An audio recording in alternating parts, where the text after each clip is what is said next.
ప్రజల కష్టాలు నేరుగా తెలుసుకునేందుకు వస్తున్నా మీకోసం పాదయాత్ర ద్వారా ప్రజల వద్దకు వెళ్లనున్న చంద్రబాబు కొద్దిసేపటి క్రితం ఎంజీ రోడ్డులోని మహాత్మా గాంధీ విగ్రహానికి పూలమాలలు వేసి నివాళులర్పించారు. ఆ దృశ్యాలను ఇప్పుడు చూస్తున్నాం మనం.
ఎప్పటికీ కూడా ఒక భారతదేశానికే కాకుండా ప్రపంచానికే ఆయన జీవితం ఒక ఆదర్శంగా నిలిచిపోయే పరిస్థితి.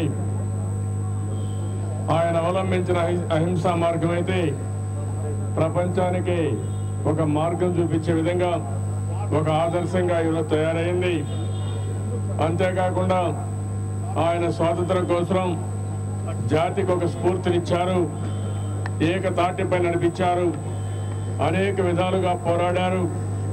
అదే మాదిరిగా అందరూ కలిసి అనేక విధాలుగా త్యాగాలు చేసి మనకు రాజకీయ స్వాతంత్రాన్ని సంపాదించి పెట్టారు. కానీ మహాత్మా గాంధీ ఒక మాట చెప్పేవారు, భారతదేశానికి రాజకీయ స్వాతంత్రం వస్తేనే చాలదు, ఆకలి, అదే మాదిరిగా అనారోగ్యం, నిరక్షరాస్యత, నిరుద్యోగం ఇవన్నీ పరిష్కారం కావాలి. అంతేకాకుండా ఆర్థిక స్వాతంత్రం రావాలి, సామాజిక న్యాయం జరగాలి. ఇవన్నీ జరిగినప్పుడే మనకు నిజమైన స్వాతంత్రం వచ్చినట్టని మహాత్మా గాంధీ అనేక సందర్భాల్లో చెప్పారు. మనకు స్వాతంత్రం వచ్చి 65 సంవత్సరాలు అయిపోయింది. ఇప్పటికి కూడా దేశాన్ని పట్టి పీడిస్తున్న ప్రధాన సమస్యలు నిరుద్యోగం, అవినీతి, ఆకలి, అనారోగ్యం, కనీస అవసరాలు లేకుండా మనం బాధపడే పరిస్థితి వచ్చింది. పేదరికంతో అనేక సమస్యలు ఉన్నాయి. ఇవన్నీ పరిష్కారం కావాలని ఈరోజు ఈ గాంధీ జయంతి సందర్భంగా నేను వస్తున్న మీకోసం కార్యక్రమం హిందూపూర్ నుంచి ప్రారంభించి ప్రజలందరితో మమేకమై గాంధీజీ సాక్షిగా నా జీవితాంతం ఏవైతే సమస్యలు ఉన్నాయో పేదవారికి ఆ సమస్యల పోరాటం కోసం అనునిత్యం పనిచేస్తాను, అనునిత్యం పోరాడతాను, సాధించే వరకు ఈ మార్గంలో ముందుకు పోతానని మరొక్కసారి అందరికీ తెలియజేసుకుంటూ మనస్ఫూర్తిగా అందరిని అభినందిస్తూ మరొకసారి గాంధీ జయంతి సందర్భంగా అందరికీ శుభాకాంక్షలు తెలియజేస్తూ సెలవు తీసుకుంటున్నాను. జై హింద్.